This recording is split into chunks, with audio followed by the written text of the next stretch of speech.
Pedri et De Jong sur le retour, Sergio Roberto qui marque des points, Rafinha également, Félix qui lâche un superbe geste contre Las Palmas, Fermin Lopez qui ne rechigne jamais sur le terrain, un Gundogan qui reste très constant et un Christensen en tant que numéro 6 qui est très important dans l'équilibre de l'équipe. Le choix de Xavi au milieu de terrain face au Paris Saint-Germain est loin d'être évident. Nous on reste assis confortablement dans le siège, on fait une petite vidéo où on argumente quel serait le possible meilleur milieu de terrain face au PSG.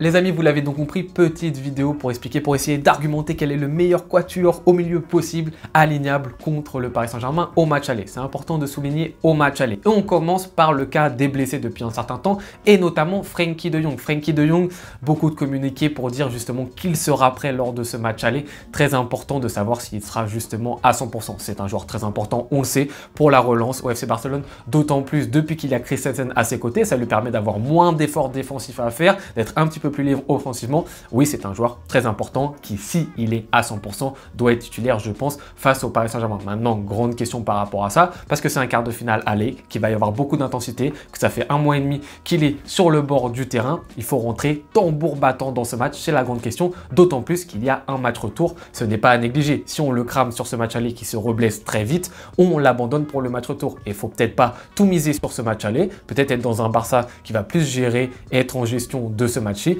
pour mettre nos forces en présence sur le match retour. C'est à réfléchir, je fais confiance à Xavi pour cette réflexion. On enchaîne sur le cas d'un autre blessé qui est Monsieur Pedri. De plus en plus de choses commencent à sortir comme quoi il serait prêt pour le Classico, mais attention, le Classico a lieu après les 2 matchs de ces quarts de finale-ci. Je ne pense pas qu'il sera présent lors du match aller, il ne sera pas totalement ready, mais au moins il y a des bonnes choses, des bonnes sensations. Mentalement, il est écrit que le joueur va bien, qu'il a vraiment fait de très belles choses justement pour se remettre de cette blessure, donc c'est un point positif. Pourquoi pas pour le match retour, mais le match aller, ça risque d'être compliqué pour Pedri, ne pas prendre de risques. Soyons patients avec ce joueur qui a enchaîné quand même les blessures récemment. On enchaîne avec un autre blessé, mais cette fois-ci un peu plus récent, la blessure de Christensen, qui risque de revenir pour le Paris Saint-Germain. Mais malheureusement, même s'il a apporté énormément d'équilibre sur ces 2 derniers mois au FC Barcelone, on se prend moins de buts, on le sait, on a un milieu de terrain justement qui va un petit peu mieux grâce à sa présence. Il y a un petit Sergio Roberto qui a tapé à la porte. Pourquoi? Il a été titulaire surprise face à l'Atlético Madrid et a fait vraiment une bonne partie contre Las Palmas également. Il a marqué des points, Sergio Roberto, les amis. Alors Christensen, oui, a apporté cet équilibre, mais Sergio Roberto, est-ce qu'il ne tape pas un petit peu à la porte avec ses 2 très bonnes performances sur ces 2 derniers matchs? Je ne sais pas. Christensen, on l'a dit, physiquement aussi, n'est pas un joueur sur lequel on peut totalement se fier tout le temps. Des petites questions. On sait encore une fois qu'il faudra être à 100% physiquement. Peut-être que Sergio Roberto tape à la porte avec ses dernières performances. On enchaîne avec le cas certainement le plus simple d'entre tous, celui de Gundogan qui sera, je pense, à 100% sur le terrain aligné contre le Paris Saint-Germain, hors blessure, hors blessure. Maintenant, la question autour de Gundogan, c'est où est-ce qu'il va être dans ce milieu de terrain? On sait qu'il est capable d'être dans le double pivot, à côté du numéro 6. Là, c'est un poste qu'il apprécie pas trop parce qu'il a à faire les efforts défensifs. Il est capable de ressortir le ballon parce qu'il a l'expérience pour, on le sait, mais il est un petit peu moins pertinent, je trouve, que lorsqu'il est dans les 30 derniers mètres ou là, dans les passes décisives, dans les buts, dans les transmissions, c'est souvent un régal. Il a son expérience dans ces 30 derniers mètres. Il permet à Lewandowski d'être vraiment focalisé dans la surface de réparation. Il a une super connexion avec lui. Voilà, je trouve que c'est là où il est le meilleur. C'est justement dans ces 30 derniers mètres. Donc, est-ce qu'il va être dans les 2 milieux de terrain derrière ou est-ce qu'il va être dans les 2 milieux de terrain de devant? C'est la grande question autour de Gundogan. On enchaîne avec les 3 derniers cas qui se ressemblent, qui vont être le milieu le plus offensif, les cas que sont Fermin, Rafinha et Joao Félix. On commence par Fermin Lopez qui a montré certaines limites, on l'a dit, que ce soit qualité technique à certains moments, dans les contrôles, dans les transmissions, il y a du déchet. Il n'empêche que c'est un joueur qui ne rechigne pas sur le terrain, qui va tout le temps faire les efforts pour, qui est capable de frapper de loin, qui surtout dans les déplacements est super intéressant. Dans la verticalité qu'on peut trouver face au Paris Saint-Germain, Fermin Lopez est un joueur qui est très intelligent dans son positionnement et qui peut aider justement Lewandowski à apporter du poids dans l'attaque adverse. Donc à ne pas négliger. Il y a ensuite le cas Rafinha qui a marqué énormément de points, que ce soit contre le Napoli et également contre Las Palmas, dans ce rôle justement de milieu de terrain, demi-espace gauche, mais aussi capable d'être sur l'aile et de permuter avec Cancelo. Ouais, ce dernier match contre Las Palmas, Rafinha pour moi a marqué beaucoup de points dans ce poste-ci. Il l'avait déjà fait contre le Napoli, donc à ne pas négliger. Et le dernier joueur, c'est Joao Félix, Félix, qui a été décisif, on se rappelle, contre l'Atlético Madrid avec ce but et qui a été également décisif avec cette magnifique passe qu'il a faite contre Las Palmas. Mais toujours les mêmes questions autour de ce joueur-ci. C'est un joueur totalement inconstant dans les matchs et entre les matchs, capable de fulgurance que lui seul est capable de faire, mais à côté de ça, capable d'être invisible, de redoubler les dribbles ratés, etc. pour vouloir faire la différence.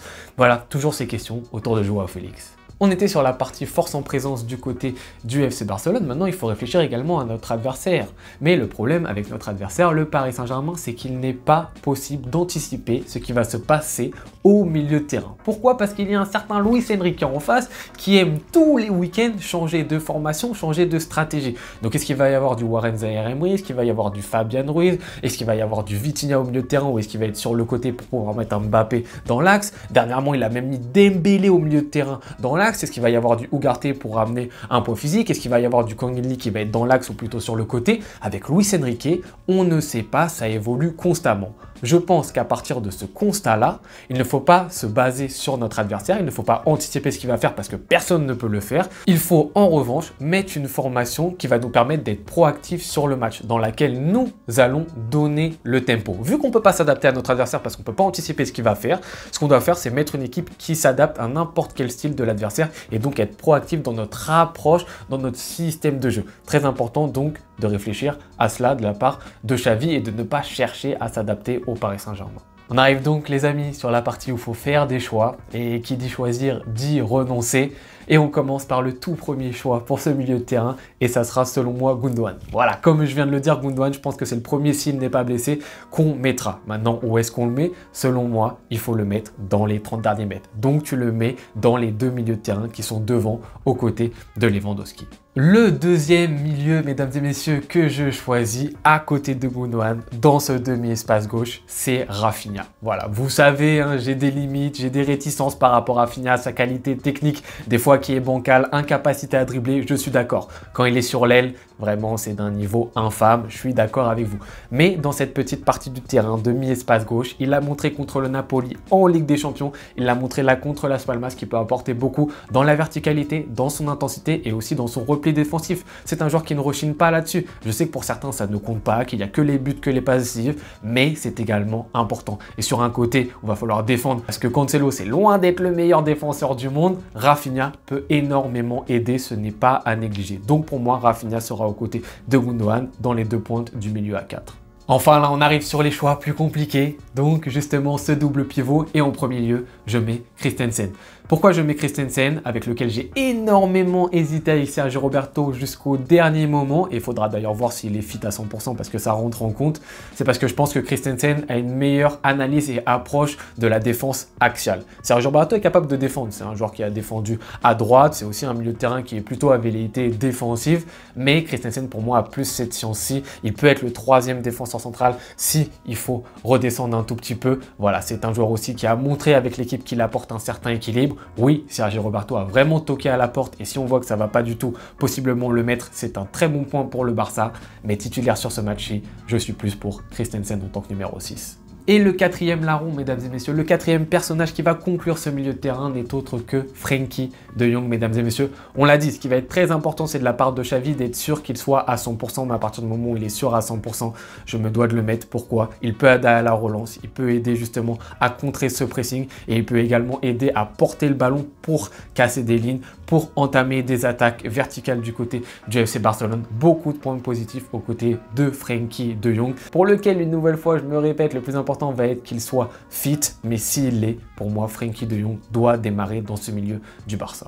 La conclusion est donc un milieu de terrain Christensen, Frenkie de Jong, Gundogan, Rafinha, un milieu de terrain pour essayer de bloquer ce Paris Saint-Germain. À bien prendre en compte, les amis, que tout ne se joue pas au milieu de terrain. Voilà, il y a d'autres secteurs de jeu qui vont être très importants. Cette vidéo est focalisée sur le milieu de terrain, mais ce qui va se passer en défense de notre côté pour bloquer les attaques du PSG, ça va être important. De notre côté, les attaquants qu'on va mettre, il faudra qu'ils marquent des buts. Beaucoup de choses se jouent. Cette vidéo spéciale milieu de terrain, tout ne se joue pas là. Une nouvelle fois, on ne sait pas ce qui va se passer. Les choix sont difficiles pour Xavi, donc soyons patients avec lui, soyons indulgents avec lui et ses choix. Mais voici ce que moi, je préconisais. Je vous laisse maintenant me dire, vous, en commentaire, ce que vous préconisez pour les 4 milieux du Barça. Comme d'habitude, je me fais un plaisir de vous répondre dans le calme en commentaire. Je vous souhaite une bonne journée ou bonne soirée en fonction de quand est-ce que vous regardez cette vidéo. À tout bientôt.